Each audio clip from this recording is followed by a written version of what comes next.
Gilberto Nascimento nasceu em 16 de agosto de 1979 na cidade de São Paulo. Formado pelo tradicional Colégio da Polícia Militar, cursou Relações Internacionais. É especialista em desenvolvimento de projetos e gestão pública pela University of La Verne, na Califórnia. Por 2 mandatos consecutivos, entre 2017 e 2022, ocupou uma das 55 cadeiras como vereador da capital paulista.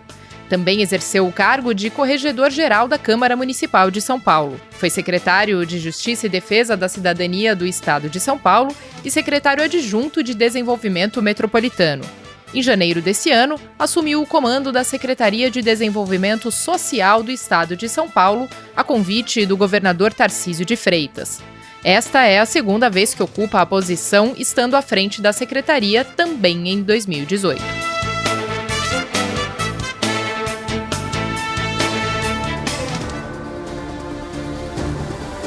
Olá, sejam todos muito bem-vindos, todas muito bem-vindas a mais uma edição do Conexão Paulista. Programa que aproxima você das decisões políticas do nosso estado, sempre com muita informação de qualidade e, claro, a interesse de toda a população. O programa de hoje recebe o secretário de Desenvolvimento Social do Estado de São Paulo, Gilberto Nascimento. Secretário, muito obrigada por estar aqui conosco, claro, por nos conceder essa entrevista. Prazer estar aqui com você, Mariana, Nani, Thales. Vai ser um prazer poder trazer o que o Estado tem feito no desenvolvimento social. Obrigada, secretário, e também me acompanham no programa de hoje o jornalista Thales Maurício, também chefe de redação da Rede Alesp, e Nani Cox, repórter e apresentadora do podcast da Alesp. Muito obrigada pela presença de vocês, Thales e Nani. Obrigada por me receber de novo aqui no Conexão Paulista. Obrigado, Mariana, secretário, Nani, vamos nessa. Secretário, começo com a primeira pergunta. Então, o senhor hoje comanda uma das pastas, digamos que mais sensível, ou que ficou mais sensibilizada e mais agravada após a pandemia, principalmente, que é ligada ao desenvolvimento social. Nesse momento, também é uma pasta transversal, passando por importantes outras pastas, como saúde e também infraestrutura. Como que tem sido esse desafio, secretário? Desafio grande, na verdade, eu já tive a oportunidade, como foi colocado aqui, apresentado aqui, de passar por essa pasta por 9 meses no então governo Márcio França. Então, cheguei mais ou menos entendendo como funciona a máquina, mas porém um desafio bem diferente, já que em termos de orçamento, por exemplo, ela quase triplicou, porque nós passamos por um período de pandemia. Então, todas as necessidades elas foram agravadas nesse momento. É um desafio constante, né? O nosso telefone não para, os nossos ajudantes na secretaria, as organizações sociais não têm parado. Nós temos visto isso, além da população em situação de rua, por exemplo, que faz parte da nossa secretaria, tantas outras frentes, como a gente estava vendo aí por esses dias, a questão dos afegãos. Então, muita coisa acontece na nossa secretaria, como bem você colocou, extremamente sensível.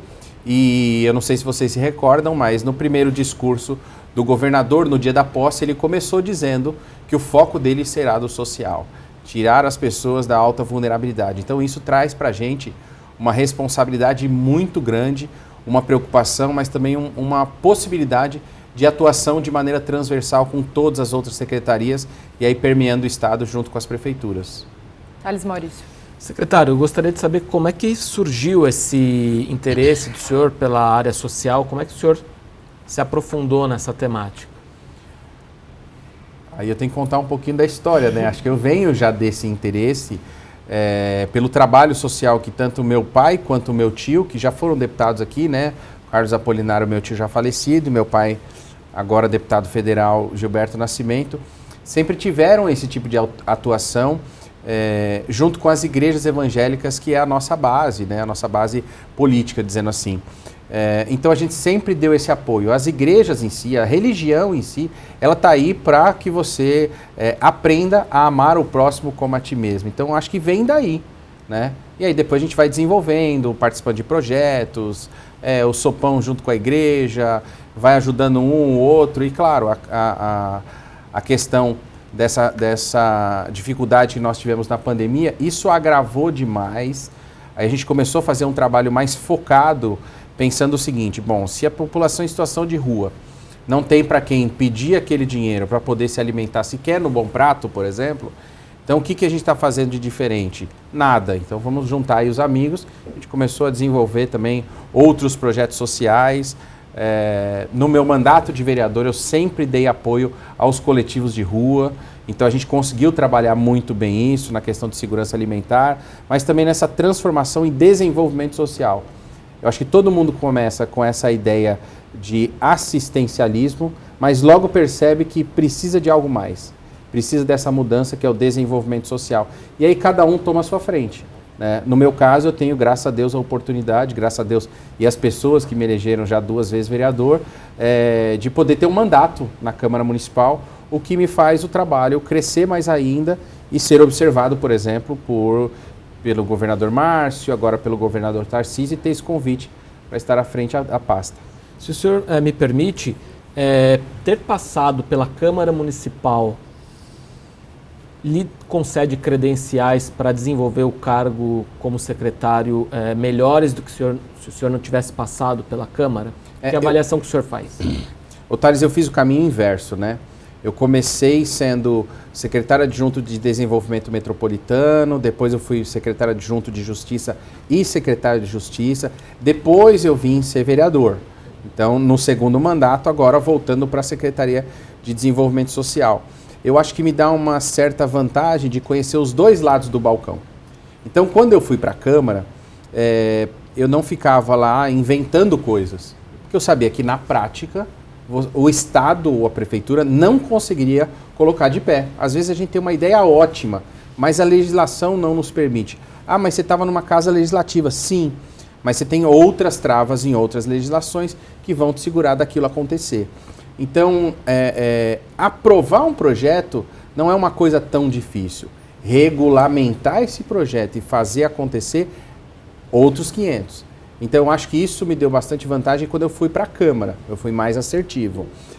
Mas também me traz, sim, uma credencial diferente, porque o vereador ele tem essa questão de ver a dor, né? Vamos fazer esse trocadilho aí com a palavra. E também porque eu faço já o trabalho social fora do Estado ou da Prefeitura, de maneira privada, eu acho que eu trago isso e não tiro o pé do chão.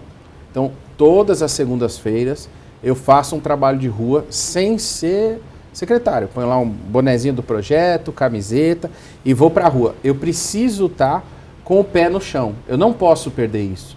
Porque, como eu falei, a nossa secretaria é um tema extremamente sensível. A gente lida com pessoas.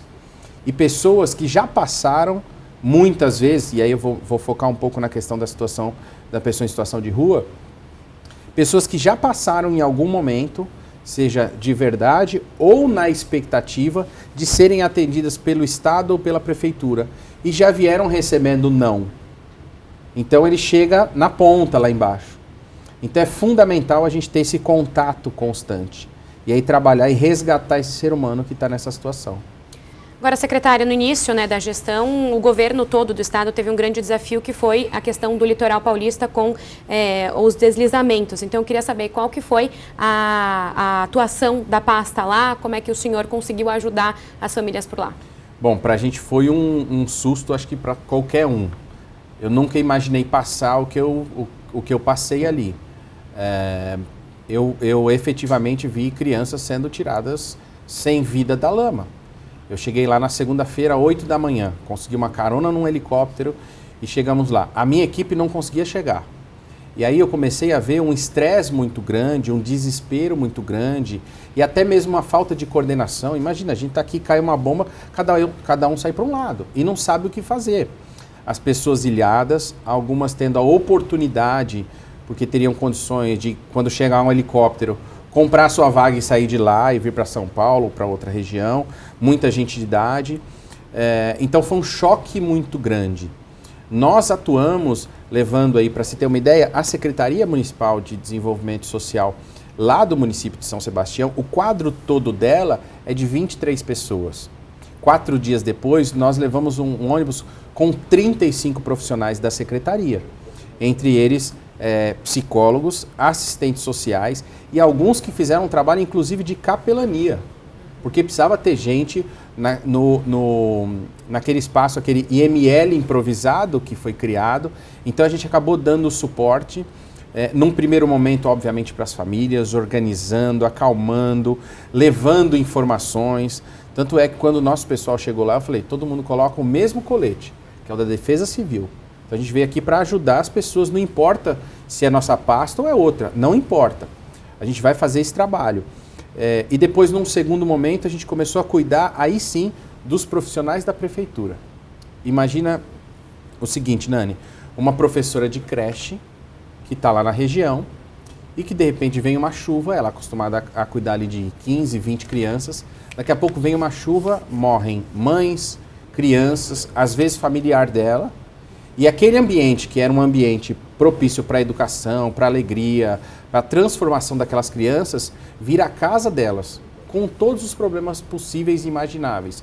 Nós chegamos, graças a Deus, a identificar antes de fatos ocorridos, por exemplo, de abuso infantil.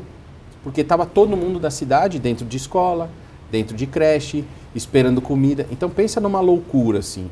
Foi realmente esse momento. Graças a Deus, a figura do governador ajuda muito isso, porque ele foi forjado, construído como líder, como pessoa no Exército, em ambientes como esse. Então, por exemplo, no Haiti, ele é engenheiro, ia lá para reconstruir as estradas. Então ele tinha 3 equipes, uma para fazer segurança atrás, outra na frente e outra para trabalhar. Então imagina você reconstruindo estrada no meio de uma guerra e o pessoal trocando tiro. Então é um momento que precisa ter a cabeça fria e falar, bom, o que é a prioridade? Então a prioridade do governador foi, vamos reabrir as estradas. O que falavam que ia demorar aí 4, 5 dias, demorou 1 dia e meio.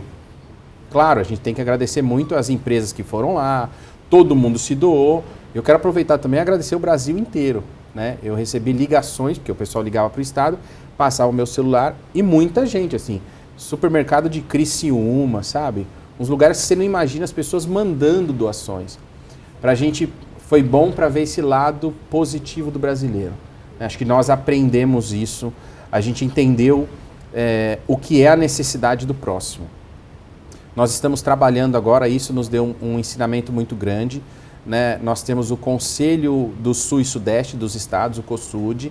Nós tivemos agora a segunda reunião agora em Minas Gerais. A próxima será no estado de São Paulo, a princípio é o que foi pactuado.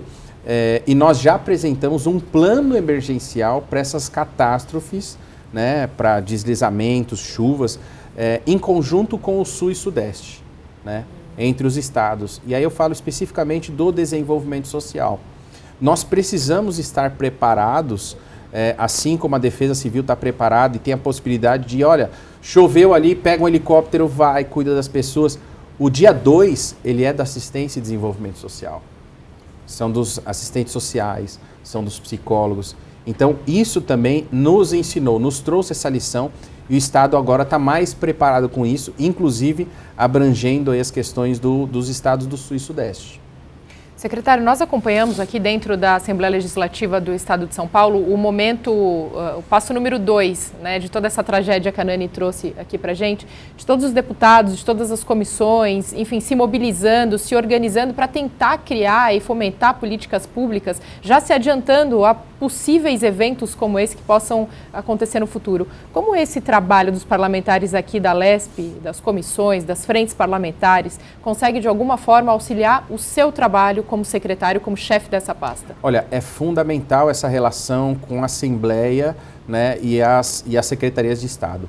Pontualmente nesse caso, eu tenho falado com alguns deputados, um deputado que sempre esteve presente, na verdade, quando eu cheguei ele já estava lá, outros depois foram, eu acho que até pela proximidade e pelo histórico dele ser desse mesmo, que é o Dr. Elton, que é médico, foi lá sempre preocupado e tal, mas depois outros deputados, a gente viu muita gente chegando lá, e aí essa questão parlamentar, né, de criar a legislação, para a gente vai nos dar essa possibilidade de agir com mais rapidez, de agir até mesmo com a questão orçamentária, porque quem faz as leis, obviamente, está aqui, são os deputados estaduais.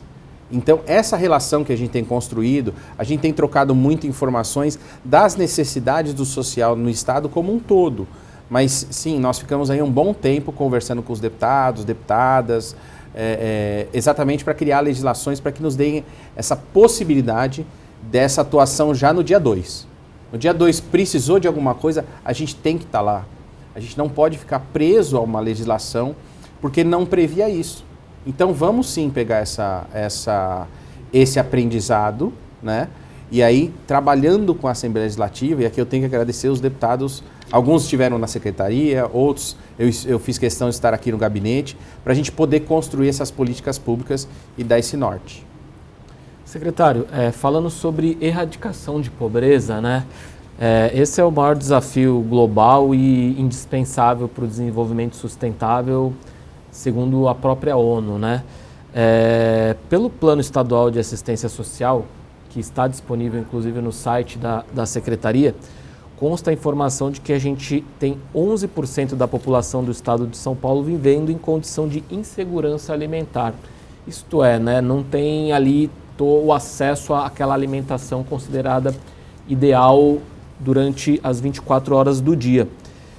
Como resolver esse problema? 11% é uma porcentagem considerada alta. Como resolver esse problema? E aí também já aproveito e lhe pergunto, como programas como o Bom Prato, por exemplo, contribuem nesse quesito? Bom, a gente tem aí alguns viés que a gente pode analisar. A gente tem a questão cultural. Então hoje você vê, eu sei porque eu tenho adolescentes em casa, jovens e adolescentes em casa. Uns estão mais preocupados com a questão alimentar e outros não. Então você tem uma geração que não está preocupada se vai viver de miojo ou não. E por que eu estou falando isso? Exatamente porque a gente tem que pensar em como a gente vai criar essa cultura dessas pessoas. Insegurança alimentar não é só a questão de não ter o alimento, mas não seja qualquer tipo de alimento. Essa é a grande diferença que a gente pode pensar nessa questão cultural. Mas a gente tem uma questão social, a gente tem uma questão econômica principalmente, já que esses números aí são extremamente alarmantes. Na questão do programa do Bom Prato, veja, o Bom Prato, ele em dezembro de 2023, ele fará 23 anos, ele é de dezembro do ano de 2000. Não tem ninguém que você fale assim, olha, e o Bom Prato é ruim? Não, não existe. Porque entende que é um programa de segurança alimentar e é um dos programas mais reconhecidos do mundo.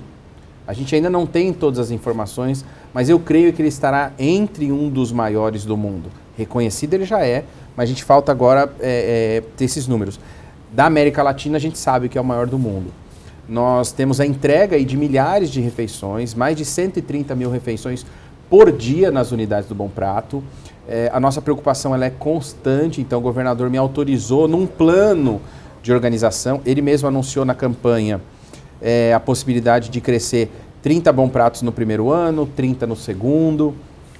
Isso depende de uma organização muito grande, porque uma unidade você precisa construir ou minimamente adaptar, então você tem toda a estrutura de equipamentos, gás, água, energia, salão para receber as pessoas, então tem uma questão da região também onde você tem que atuar, e junto com isso, obviamente, a questão da vulnerabilidade. Mesmo assim, nós temos agora o plano de crescimento das unidades do Bom Prato. O governador garantiu que nós vamos dobrar. E eu estou fazendo esforço para dobrar e ter um pouco mais, exatamente para a gente combater esses números. O Bom Prato ele se mantém a R$1, né? Então, é um valor, entre aspas, simbólico, mas que a pessoa também possa valorizar aquele prato de comida. E 50 centavos o café da manhã. Isso, 50 centavos o café da manhã, foi bom você ter falado. Então, a gente tem agora esse avanço, por exemplo, das unidades do Bom Prato, que agora estão começando a abrir nos finais de semana e feriados, porque o decreto inicial não abria nos feriados nem nos finais de semana. Eles começaram a abrir na pandemia, mas depois não se corrigiu o decreto. Então, haverá um novo decreto do governador, mas nesse formato a gente já está trabalhando em várias unidades. Então, nós estamos avançando sim. E um outro programa de segurança alimentar que nós temos muito importante, que também é muito antigo, é a questão do Viva Leite, né? Nós temos aí um atendimento em torno de 55 milhões de litros de leite por ano, nós entregamos para crianças de 6 meses a 5 anos e 11 meses. Então, quando fazem 6 anos, elas saem do programa. Isso na capital e grande São Paulo e interior. E também para os idosos, então as pessoas acima de 65 anos. Hoje nós temos somente na capital e Grande São Paulo. A gente está fazendo um grande esforço, inclusive verificando, né, essa saída e entrada de beneficiários para a gente entender até onde a gente pode corrigir isso, porque o nosso desejo é levar isso também para o interior. Porque no final das contas, a gente consegue, como máquina estadual, ver que você diminui também o custo na saúde. E a gente sabe que o orçamento da saúde é um dos maiores, se não o maior, nesse tipo de gasto. Então, se a gente conseguir trabalhar com a prevenção, então esse termo prevenção, ele permeia toda a Secretaria de Desenvolvimento Social, em todas as áreas, seja na segurança alimentar, seja na pessoa em situação de rua.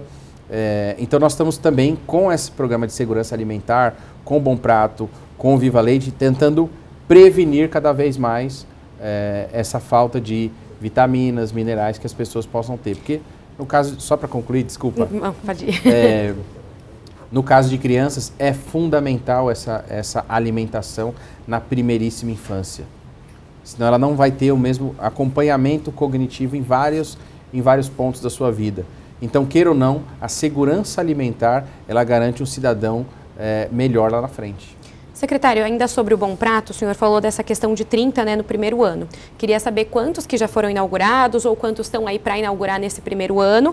E sobre o decreto, ele ainda não foi, né, para abrir aos fins de semana e feriados. Queria entender como é que está funcionando. Eles estão funcionando ou está para sair esse decreto? Não, nós já estamos funcionando com quase 30 unidades. Se eu falar que eu vou estar errando, mas são quase 30 unidades. Nós já estamos funcionando aos finais de semana e aos feriados. Eu não me lembro agora de cabeça, mas eu sei que Brás, Lapa, 25 de março, alguns eu lembro de cabeça, outros eu acabo não lembrando porque são 107. Nós pegamos com 100, já abrimos 7, nós temos mais 5 para entregar aí unidades móveis do Bom Prato já no mês que vem. A gente quer fazer esse ano ainda, chegar a 32 unidades no total. 7 já foram, 5 mês que vem. Ah, mas já passou metade do ano e vocês entregaram só isso. Vão chegar nas demais? Sim, vamos chegar. Porque existe uma fase de adaptação, construção, ampliação, compra dos equipamentos, chamamento público das organizações sociais. Então a gente está com um processo bem adiantado. Com certeza a gente passa dos 30 esse ano e dos 30 do ano que vem. E ainda falando sobre o Bom Prato, desculpa, Nani, nós temos um VT, nós temos um trecho, uma reportagem de uma fala do senhor. Vamos ouvir só para conseguir concluir esse tópico. Vamos lá. Não é simples a gente colocar uma unidade fixa do Bom Prato, para se ter uma ideia, somente de almoços. A gente tem que garantir pelo menos 1.200 refeições, então a gente tem uma conta aí a fechar. Quando a gente abre um Bom Prato no município, nós geralmente buscamos numa área que vá atender 1.200 pessoas. Secretária. É isso mesmo. Não tem sido fácil a gente buscar essas definições de regiões. Exatamente porque quando você precisa que tenha 1.200 clientes lá, vou usar o termo cliente, tá? 1.200 clientes ali para almoçar, você precisa estar numa avenida, você precisa estar num lugar que tenha fácil acesso.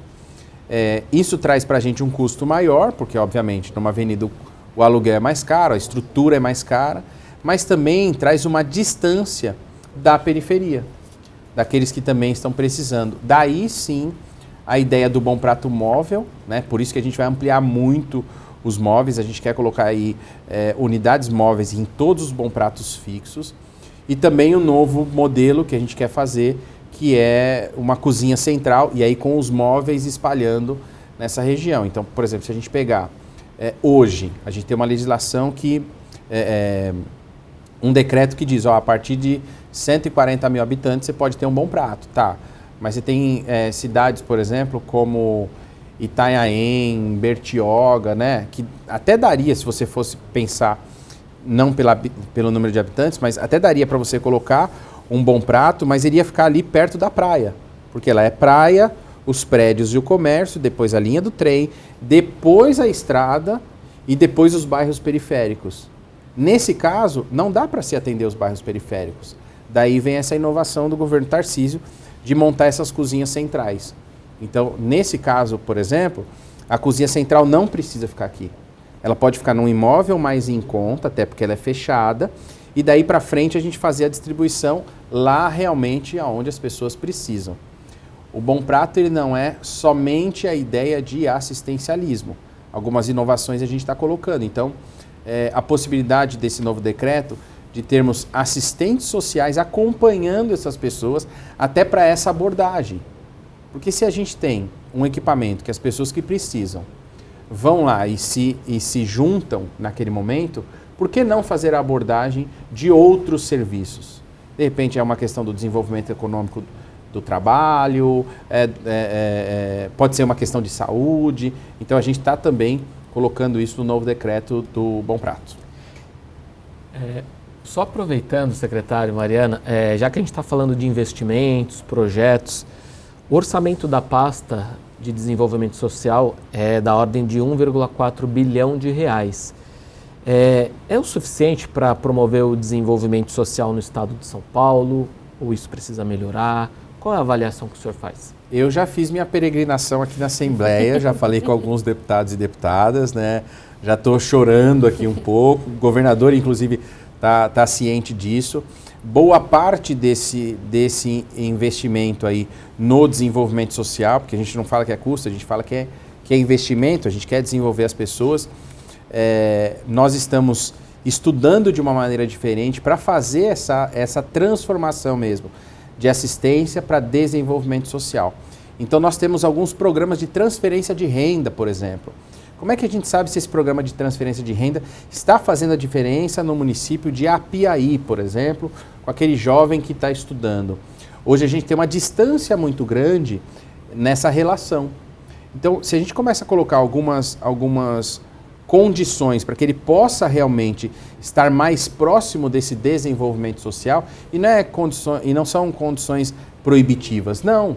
São para realmente ele buscar esse desenvolvimento no município, na sua região, na sua área de atuação. Então, se a gente puder cada vez mais ter essa relação com os municípios, a gente sabe que esse dinheiro está sendo bem investido. Porque efetivamente a gente tem quase 1/3 do nosso orçamento com essas políticas de transferência de renda, o que nos preocupa muito. Sabe, eu tenho sempre questionado esse dado, né? Quando começaram o Bolsa Família lá no governo federal, há muitos anos atrás, você tinha um desemprego de 13% e o governo federal colocou 10 bilhões. Hoje você tem um desemprego de 8, alguma coisa, quase 9, então vamos colocar 9 para facilitar, e o investimento é de 90 bilhões. Então não está tendo resultado. Então as pessoas, infelizmente algumas, se adaptaram a isso.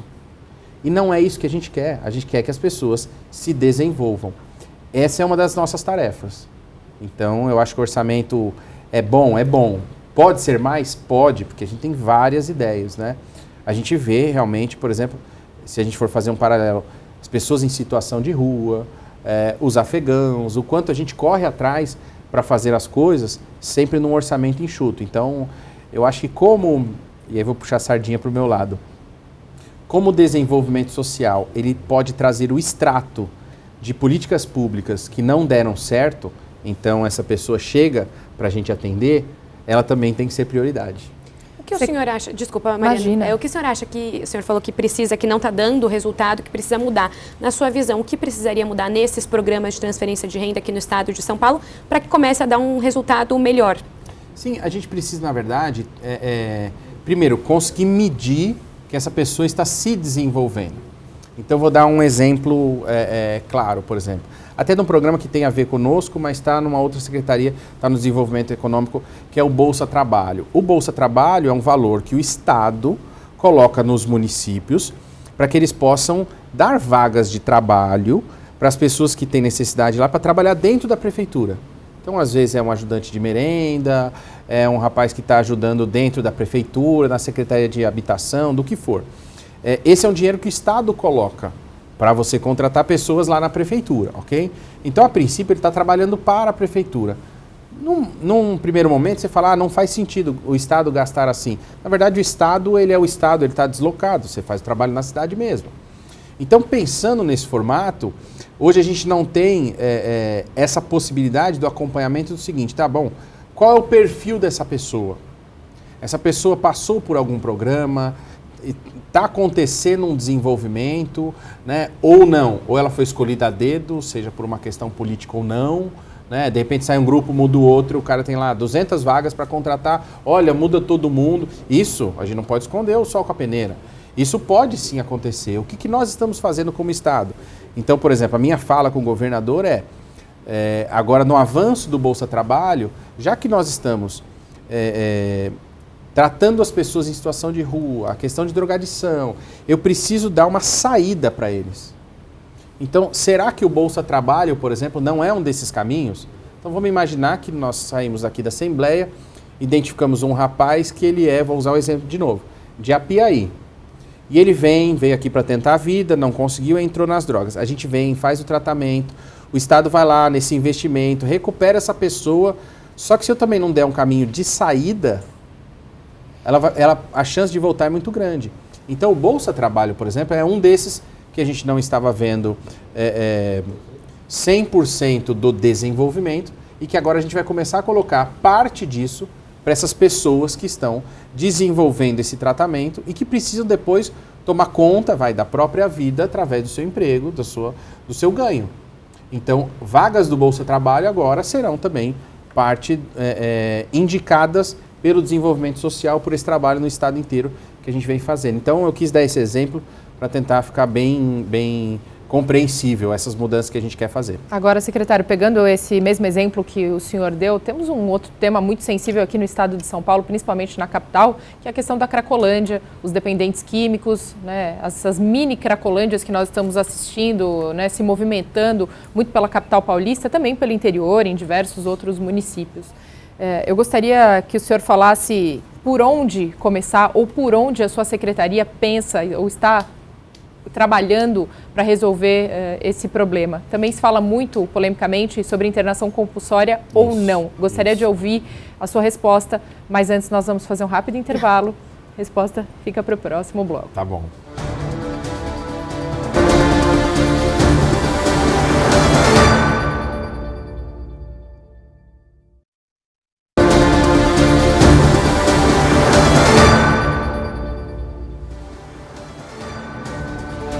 Estamos de volta com o segundo bloco do programa Conexão Paulista, que hoje recebe o secretário de Desenvolvimento Social do Estado de São Paulo, Gilberto Nascimento. Secretário, mais uma vez agradecendo sua presença aqui e retomando a pergunta do último bloco sobre a Cracolândia, um tema muito sensível aqui ao nosso Estado de São Paulo. Também, quando fala-se em Cracolândia, em dependência química, cogita-se, alguns especialistas, o que divide muito opiniões, a questão da internação compulsória. Nós gostaríamos de saber por onde a pasta começará dentro dessa questão, não só da visão da pasta sobre a internação compulsória desses dependentes químicos, mas principalmente por onde começar a resolver esse grande problema social. Ótimo. Eu, particularmente, sou favorável à internação compulsória. A gente tem essa visão também no Estado, mas depende de qual é o estado que aquela pessoa está. A internação compulsória, ela vem mais focada e ela acontece na Secretaria de Saúde, porque você precisa de um responsável dizendo, olha, ele não tem condições de cuidar da própria vida, entre aspas, é o que acaba colocando aí esse documento. Alguém precisa se responsabilizar, peraí, então fica sob tutela do Estado. E aí a gente não vai deixar uma pessoa morrendo numa calçada. Então, por esse ponto, sim, eu sou favorável. Nós temos agora, e aí eu já entro na questão da Cracolândia, nós temos agora a mudança do CRATOD para o Hub. Quem está capitaneando isso é o nosso vice-governador, o Felício Ramute. Por ser uma figura de vice-governador, ele acaba permeando em todas as secretarias, na Prefeitura de São Paulo, nas demais prefeituras. Então acaba tendo uma agilidade muito grande de um problema e um fato que está aí. A Cracolândia ela tem mais de décadas acontecendo na cidade de São Paulo. Nós não temos somente aquela cena aberta de uso ali na região do centro. Nós temos várias outras. Nós temos aqui no Belém, a gente tem em algumas outras regiões da cidade e em outras cidades também, elas acabam se formando. E aí dentro disso, a mudança do CRATOD para o Hub, exatamente ela vem na possibilidade do desenvolvimento social poder fazer uma atuação logo de início e também da população. Então, eu vou explicar. Antes, quando era o Kratóide, você levava uma pessoa lá. Então, vamos imaginar que a Mariana tem uma pessoa na rua dela que ela vive sempre lá, jogada, usuária de drogas. Ela pegou a Mariana, colocou no carro e levou lá no Kratóide. No Kratóide, ele ia passar por uma avaliação médica. Peraí, se não é um caso desesperador médico de agora, eu vou encaminhar ela para um atendimento da prefeitura. Tá, e esse atendimento ele pode ser amanhã ou pode ser depois que você organize e agenda. Agora, a diferença do Hub, não. O Hub é portas abertas. Então, o Hub, a Mariana pegou a pessoa, levou lá, ela chega no Hub, eles vão receber essa pessoa, vão fazer, obviamente, esse acompanhamento médico. Ah, não é caso médico. Ah, mas eu quero me tratar, eu quero me internar. Ok. Dali mesmo, a gente já prepara ele, já encaminha para as comunidades terapêuticas. Isso pode ser feito por qualquer pessoa. Então, hoje, a gente tem esse fluxo muito maior. O que está nos ajudando a ver, sim, uma diferença nas próprias cenas abertas de uso. Porque, veja, a gente tem tratado aí e levado para as comunidades terapêuticas uma média aí de 15 a 20 pessoas todos os dias. Isso está acontecendo desde março. Então, você vê o tamanho disso crescendo, e aí eu estou dando números somente da região central da capital, né? Nem estou falando dos outros municípios. Então, você vê realmente esse número diminuindo. Se você for na Sé, hoje você não tem gente na Sé, claro, por uma atuação do Ricardo Nunes, tá, uma questão de segurança e tal, e o pessoal deslocou para o fluxo lá da Cracolândia. Mesmo assim, mesmo com esse pessoal somando lá, você vê que o fluxo está menor. E aí eu quero aproveitar a oportunidade de a gente estar aqui num canal de televisão, até para falar isso para as pessoas. Toda vez que tem esse quebra-quebra na Cracolândia, eles indo para cima dos carros, roubando as pessoas, isso é uma resposta do que a polícia fez com o tráfico de drogas. Então eles fazem isso, incentivam isso, para criar essa confusão e para também, na cabeça das pessoas, entender o seguinte: ali é um lugar que eu não posso ir, ali é um lugar extremamente perigoso, e eles tomarem conta daquele lugar. Vejo que a Cracolândia é quase que uma questão de um ponto comercial ali para eles, né? Se a gente sair daqui em algum momento para querer comer durante o dia, a gente vai em alguns restaurantes. Se você for durante a madrugada, você vai pontualmente numa lanchonete que trabalha 24 horas na madrugada. Então, você tem essa referência. Lá é a mesma coisa. Essa referência para o tráfico de drogas existe nessas regiões e a gente precisa combater isso. As atuações que nós estamos fazendo são com as equipes de abordagem. O governador autorizou a contratação de mais 200 pessoas, ou seja, mais 50 equipes, para a gente trabalhar 24 horas nessa abordagem das pessoas. Por isso que os números estão crescendo. Agora, a sequência disso é necessidade de vagas em comunidades terapêuticas. Depois as comunidades terapêuticas, para onde eles vão?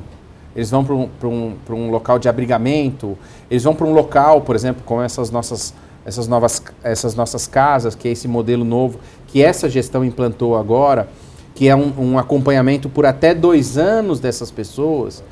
E lá na ponta a gente tem que estar preocupado também com o emprego, com a geração de renda, com o encaminhamento. Senão as pessoas a gente vai fazer todo esse esforço, entrar, tratar ele, mas se depois soltar a mão, ele volta para o mesmo ambiente, porque o que a gente entende quando a gente trabalha com esse tema? Que, na verdade, quando a pessoa acaba fazendo o uso da droga, ela coloca na mente dela que aquele momento é um momento sensacional para ela, enquanto ela usa aquela droga. Ela está fugindo de alguma realidade ou de algum trauma e ela acaba entrando nesse novo capítulo da vida dela e usa a droga. E ela usou a droga e ficou completamente eufórica. Então ela tem essa imagem na cabeça.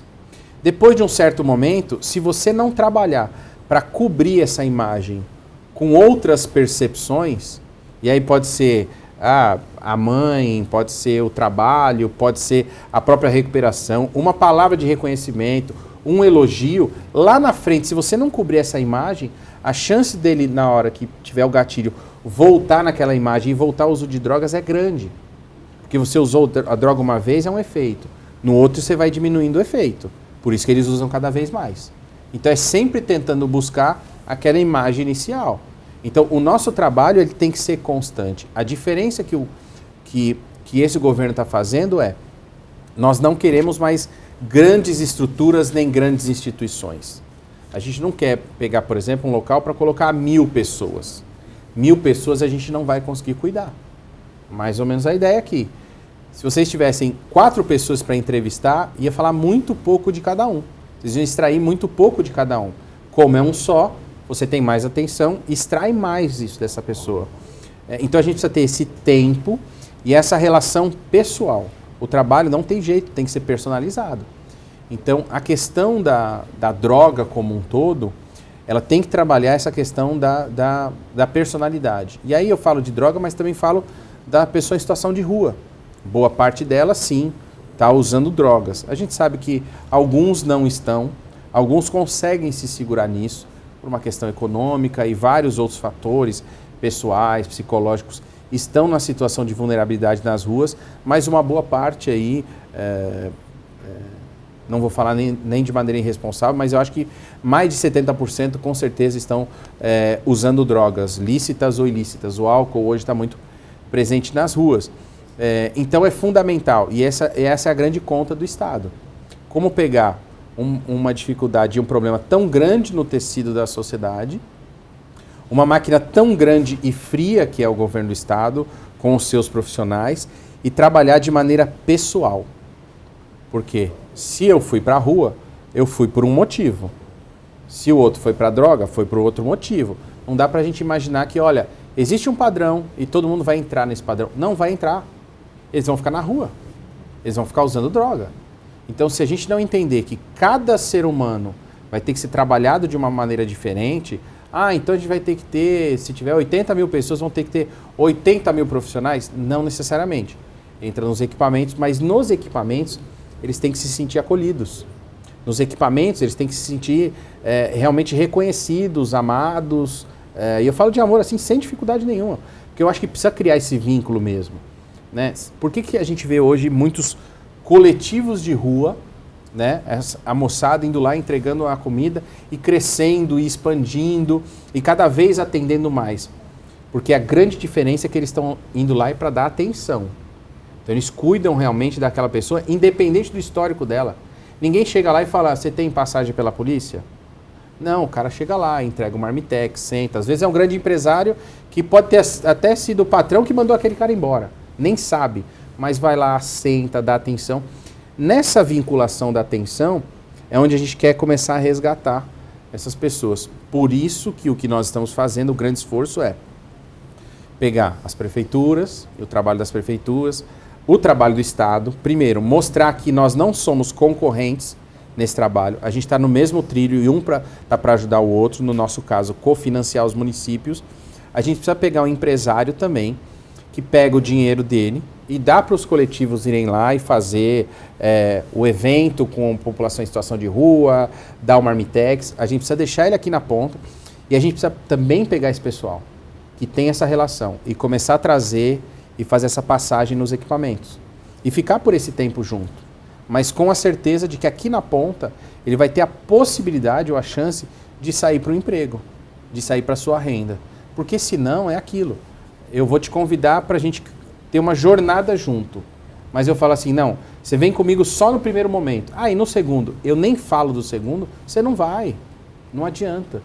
Então a gente precisa construir essa trilha de saída e ele precisa sim enxergar que existe uma fase, a outra, e que lá na frente, e aí por isso que é importante a gente ter esse tipo de acolhimento mais próximo, essas casas de passagem ou essas casas que é, né, esse centro de acolhimento que a gente está fazendo, menores e com fases, porque o cara passou os 30 dias aqui, vai para os 60 dias aqui, ele virou exemplo para quem está nos 30.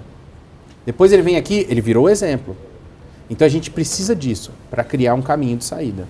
Agora, secretário, para quem nos acompanha, conseguir ter um raio-x do estado de São Paulo, fala-se muito sobre a Cracolândia na capital paulista. Que outras cidades ou regiões no estado de São Paulo também enfrentam esse problema de Cracolândia?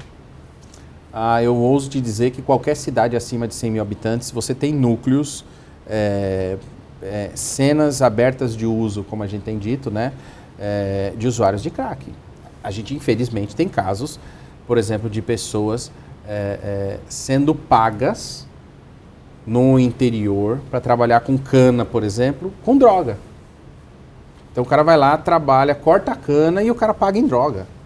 Então nós identificamos isso, a Secretaria de Segurança Pública fez isso, prendeu um monte de gente no interior. Então a droga se alastrou muito rápido. Porque hoje as pessoas, eu acho que a evolução, muita informação, a gente não está conseguindo acompanhar tudo.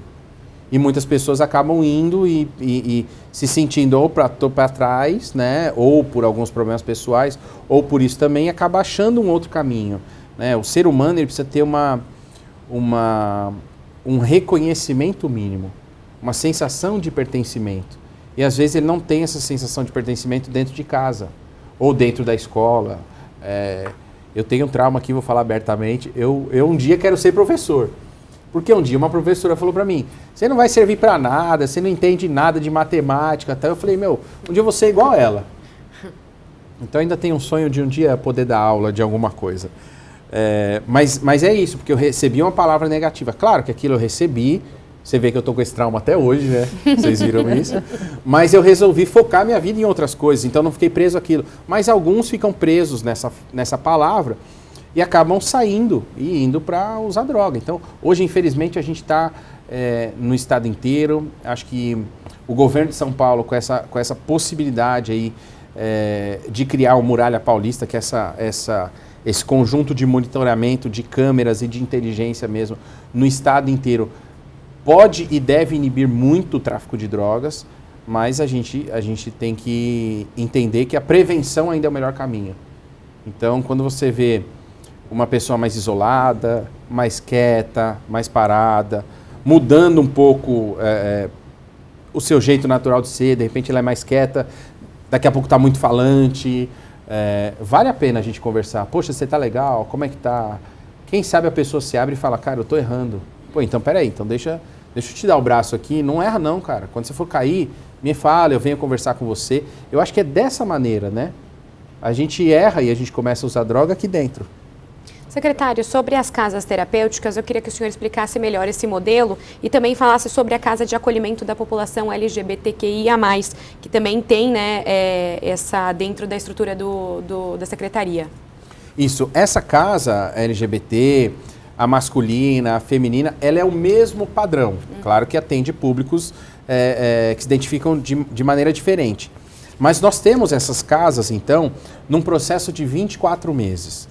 Então, os primeiros 30 dias, nós estamos numa casa de acolhimento. Então, um trabalho diferencial de acolhimento. Um número de pessoas, todas as nossas casas, algumas mais, outras menos, mas até 20 pessoas. Vou dar esse número para ficar claro. Com 7 profissionais. Então, você percebe que é 3 para 1. Então, a gente cria essa relação. Então, a primeira casa, 30 dias. Depois da segunda casa, a gente fica mais... as pessoas ficam 3 meses, então 90 dias. 60 dias, desculpa. 30 dias, 60 dias na segunda. A segunda casa já é de socialização. Então é um trabalho diferente que a gente faz. Lembrando que a pessoa da primeira casa está sempre de olho no cara da segunda. Porque não é um bloquinho de gente que entra, depois vai para o outro. Não, é um trabalho personalizado. Então pode ser que eu, Gilberto, entrei na casa hoje... vou sair daqui 30 dias, mas daqui 15 dias, a pessoa que eu fiz amizade lá, o Vitor, por exemplo, saiu e foi para a segunda casa. Peraí, eu preciso saber que o Vitor está bem lá, porque para mim o foco é acompanhar o caminho que ele está fazendo. Então 60 dias na segunda casa. Depois a gente vai para uma terceira casa. E aí essa casa, eles já ficam 6 meses. Aí essa é uma casa de autonomia, onde a gente vai trabalhar de um outro formato. Então, buscando autonomia, questão educacional, trazendo profissionais de várias áreas. E por que a gente pensou em casas menores? Exatamente para a gente ter a possibilidade também do empresário, em vez de se assustar e eu levar ele num lugar de 100 pessoas que saíram, por exemplo, da Cracolândia e falar, olha, vê se tem alguém aqui para você ajudar. Primeiro que ele acha que ele vai ter que contratar os 100. Não. A gente quer que um trainee, já que a gente vai dar casa, comida, a pessoa lá, a gente vai estar trabalhando essa pessoa. Ele já vem num processo de transformação. Por que um trainee não pode ficar lá e 2, 3 vezes por semana para identificar. Opa, identifiquei um, então esse aqui eu tenho interesse, os demais eu não tenho. Mas a gente consegue fazer isso, essa roda girar. Porque como eu falei, a gente precisa ter esse caminho inteiro até lá na frente. Tá bom, então você falou 30 dias, 60 dias, 6 meses. Mas você usou o termo de 24 meses, 2 anos. Sim, nessas casas, então uma OS é contratada, ela vem, aluga uma casa, por exemplo, no bairro da Vila Mariana, e depois ela aluga outras 3 casas, todas no entorno, ok? Então essas casas passam no entorno. Por que eu preciso que a entidade esteja próxima? Porque ela é a referência. Então na hora que esse rapaz estiver na 3ª casa, estiver saindo, sei lá, para fazer um curso de pintura numa fábrica, se ele estiver lá e ele tiver qualquer dificuldade, ele volta na casa aqui. Então ele tem que ter profissionais 24 horas trabalhando com ele. Aí eu vou dar um exemplo. A pessoa veio e passou por todo esse tempo, conseguiu depois se organizar, foi para um centro de acolhimento, está morando numa república, porque algumas coisas a gente tem que tirar o romantismo, né? Então, as pessoas vão querer morar sozinha. Peraí, ele está vivendo há 20 anos morando com 10 pessoas. Ele vai se sentir muito mal sozinho. Então, talvez ele seja uma pessoa para morar numa república. Ou não, vamos tratar essa pessoa que ele vai voltar para a casa da mãe dele. Isso é romantismo também, até porque eu tiro por mim, casado há 20 anos, se meu irmão chegar em casa e falar assim, Beto, eu quero morar com você uma semana é uma coisa. 2 meses vai dar problema. Mas não significa que eu não amo ele e dou a vida por ele. Você entende? Então, algumas coisas a gente tem que quebrar esse romantismo. Isso a gente fala abertamente e trata abertamente. Então, vamos imaginar que a pessoa passou aí esses 6 meses e depois, para fazer esses 2 anos, com o acompanhamento da entidade, ele esteja trabalhando. E aí vem um feriado de quinta-feira. A gente vai ter 7 de setembro, se eu não me engano, é numa quinta-feira. Imagina que é feriado quinta, sexta, sábado e domingo. Ele trabalha numa empresa que vai ficar quinta, sexta, sábado e domingo fora. Na sexta-feira à noite, ele está desesperado. Porque ele vai estar sozinho dentro de um quartinho, dentro de um kitnet, ou de onde ele arrumar, e ele vai querer sair para fazer alguma coisa. Aí ele vai começar a se auto-sabotar. Falar, não, eu vou só na padaria. Peraí, na padaria vende só pão? Não, vende bebida também. Vende cigarro também. Então a gente precisa que essa entidade, essa organização, acompanhe 24 horas essa pessoa. Ela precisa estar em contato, seja no WhatsApp, com as portas abertas obrigatoriamente 24 horas, com assistente social. Porque se esse cara te falar assim, eu vou pro bar. Não, peraí, amigão, passa aqui antes. Vamos conversar. Que bar que nada, vamos tomar água aqui, vamos conversar. Cara, você está indo tão bem. A gente precisa disso. A gente tem que pegar as pessoas pela mão para fortalecer e apagar aquela imagem. Lembra que eu falei? Aquela imagem grande. Não pode ter uma pontinha dessa imagem para fora. Então a gente precisa continuar com isso. Essas são as casas que nós estamos trabalhando num período de 2 anos. Inclusive a entidade que tiver sucesso depois de 2 anos, a gente dá mais R$5.000 para a entidade per capita por aquele que fechou o ciclo de 2 anos. Mas dá certo? Dá. O exemplo nosso desse caso é um rapaz que foi com 9 anos para Cracolândia e ficou 20 anos morando lá. E ele conseguiu fazer isso. Em janeiro, eu conversei com ele e ele estava pensando onde ele ia tirar as férias dele. E a ideia dele era ir para o Rio, mas lógico, assistentes sociais, todo mundo falou, não, melhor não ir para o Rio, porque no Rio ele vai para onde? Ele vai para a praia. Ele vai para a praia, vai ter cerveja, vai ter cigarro. Então, para ele cair de novo... Agora, veja, é um cara que já estava há 1 ano trabalhando, registrado, ia ter as suas primeiras férias, foi criado na Cracolândia, perdeu o pai, perdeu o irmão, a mãe continua lá, né? Então ele tem esse histórico, ele não tem toda a capacidade cognitiva, mas onde ele está trabalhando, ele consegue desempenhar esse papel, só que aí, em vez de ele ir para o Rio, ele foi para Campos do Jordão, adorou, porque andou a cavalo, coisa que ele só via em filme, e depois voltou de novo e está trabalhando. Então, assim, dá certo. As pessoas precisam ser reconhecidas, precisam ser vistas, né? Vamos imaginar que nós andamos nas ruas e a gente procura não olhar para as pessoas na situação que elas estão. Agora, vamos colocar no lugar delas. Imagina você estar lá e ninguém falar com vocês. Eu falei isso para o deputado esses dias, ele estava me perguntando do projeto, o deputado Camarinha. Falei, deputado, imagina o senhor vir aqui 60 dias e ninguém falar com o senhor. Ninguém te olhar. Nos primeiros 15 dias, você vai achar que a culpa é do mundo. No outro, você vai colocar a culpa em você. E a gente vai ter que trabalhar muito para mostrar que a culpa não é sua, que pode ser de outra coisa. Então a gente tem que pensar nisso, com razão, né? Claro que o que nos move é a emoção, mas a gente tem que tirar um pouco da emoção e das paixões e encarar essa realidade com razão. Bom, secretário, até a gente acaba se envolvendo, né? Vai falando. Enfim, vamos girar o tema. Tem uma outra questão também muito delicada aqui no estado de São Paulo, inclusive nos bastidores, antes da gente começar aqui o programa, o senhor estava comentando.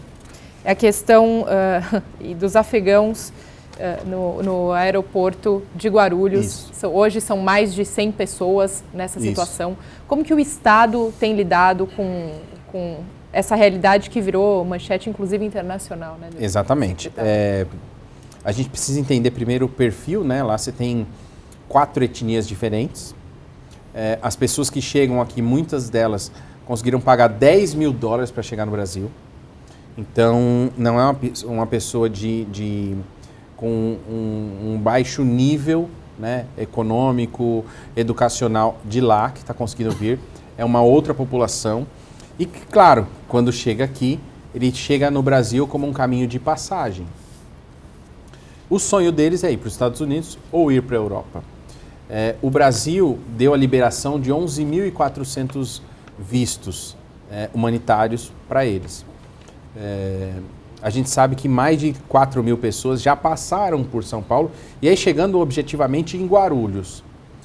Ficam no aeroporto, sim, se sentem um pouco mais seguros, mas porque também, e a gente tem que falar abertamente, existem aliciadores que chegam lá e falam, me paga que eu faço você chegar nos Estados Unidos. Isso tem, isso é fato, não dá para negar, porque já ocorreram inclusive prisões de pessoas assim. Então, nós como Estado, nós temos aí as nossas casas que nós abrimos para esses refugiados. Agora, eles têm uma característica muito distinta, né? Essas 4 etnias, por exemplo, eles não se juntam, eles não comem junto. Então, por exemplo, a gente abre uma casa com alguns quartos e um deles para 15 pessoas e chega uma família com 10 pessoas, pela questão cultural, não pode haver outro homem perto das mulheres. Então a gente perde algumas vagas porque eles ocupam aquele espaço, aquele quarto. Então, para nós, isso é uma questão um tanto quanto delicada. A gente quer sim receber no Brasil as pessoas, porque nós somos esse povo que recebe todo mundo. Agora, o que está faltando hoje, a falta de comunicação, por exemplo, seja da Infraero, seja do governo federal, seja da embaixada lá de Teherã, que é onde dá os vistos, para poder dizer o seguinte, olha, entregamos mais 10 vistos, tem aqui 10 de família, 5 homens solteiros. A gente começa a se organizar para isso. Se eles vêm agora ou se eles vêm depois, a gente começa a ter um mapa. Porque a nossa grande dificuldade é que pelo perfil do visto deles, é igual quando a gente chega de volta no Brasil. Ninguém te pergunta assim, Mariana, você vai para onde? Você vai dormir aonde? Não te perguntam, não é verdade? Não perguntam pra gente. É a mesma coisa com eles. E eles pegam e entram. Alguns, sim, a gente tem a possibilidade de levar para essas unidades. Então, nós temos aí, entre Estado de São Paulo, entre Prefeitura de Guarulhos e também a Prefeitura da capital, a gente acabou se juntando nisso, lembrando que a Secretaria ela é cofinanciadora de políticas públicas. Então, nós temos um pouco mais do que 800 vagas constantes para esse público. Todas elas lotadas. Essa é a grande realidade. Então, com esse número de pessoas, e aí agora com esse pedido, essa forçação de barra no governo federal, de olha, se vocês não estão dizendo, pelo menos quem está chegando, pelo menos nos ajudem. E aí esse é o nosso pedido. E a gente conseguiu essas respostas, sim, num segundo momento do governo federal. Veja, o Estado de São Paulo colocou mais de 6 milhões de reais para atender esses afegãos. A gente tem atendido. A gente tem uma barreira cultural, uma barreira alimentar, eles não comem algum tipo de alimento. Como eu falei, não se juntam entre etnias. Então a gente tem esse desafio grande. O governo federal agora, com o ministro, falou, ó, se for o caso, a gente vai alugar hotéis e pousadas. E por que aluga por pouco tempo? Por que fica por pouco tempo? Exatamente porque eles querem ir embora.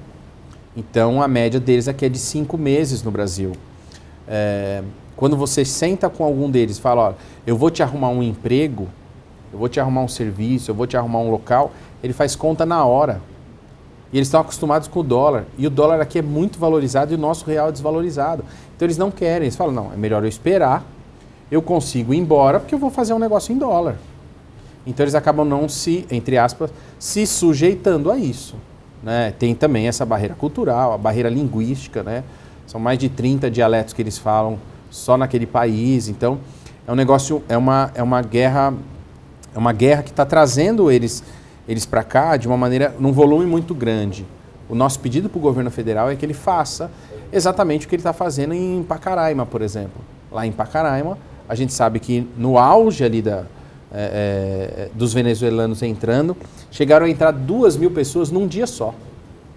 Lá o investimento hoje é de R$500 mil o dia para manter toda essa estrutura, receber essas pessoas, da alimentação, organizar, documentação, depois fazer a interiorização. O que nós estamos pedindo para o governo federal é exatamente isso.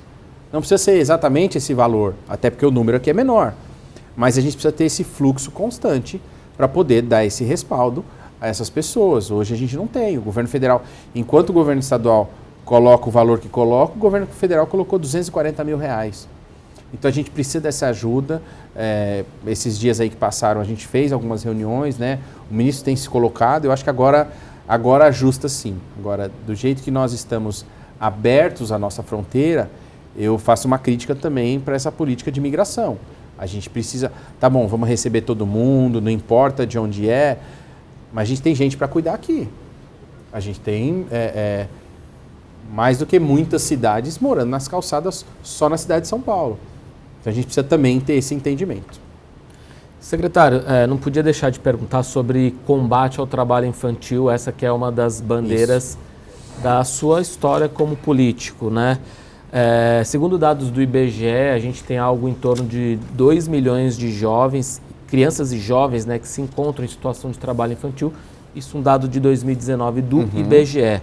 E na estrutura da secretaria do senhor está o Conselho Estadual dos Direitos da Criança e do Adolescente. Condeca, isso mesmo. Exatamente. Queria saber quais são os números do estado de São Paulo e em que pé está o plano estadual de erradicação ao trabalho infantil. Então vamos lá. 1 em cada 10 crianças no mundo está com trabalho infantil, está no trabalho infantil. A gente sabe que, infelizmente, na zona rural, isso é 3 vezes maior do que numa zona urbana. A gente tem vários tipos de trabalho infantil.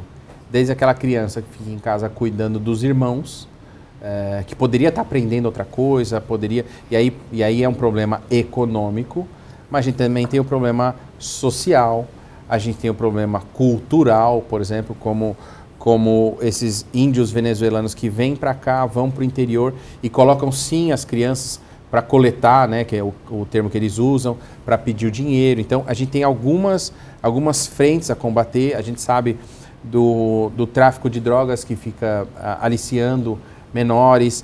A gente sabe, infelizmente, da prostituição infantil. Então, quero aproveitar até para dizer, olha, você que vê alguma situação diferente, liga no Disque 100.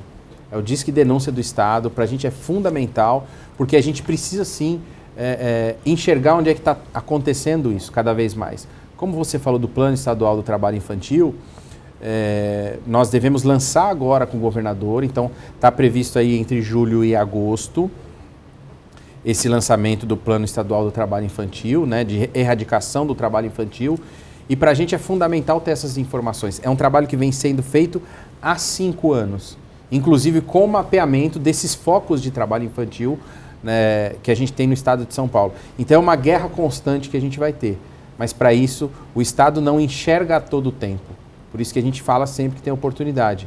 O Disque 100, o Disque Denúncia, ele pode salvar muitas crianças. Secretário, na entrevista de hoje nós passamos por diversos temas aqui, desde a questão dos afegãos em Guarulhos, até os usuários de drogas espalhados por todo o estado, moradores de rua, insegurança alimentar, a questão das crianças e dos adolescentes também.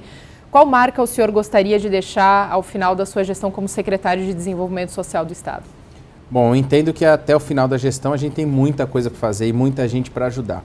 E é exatamente daí que eu tiro a marca. Eu acho que mostrar para a população mostrar que o Estado está fazendo, mas o Estado sozinho não vai chegar lá.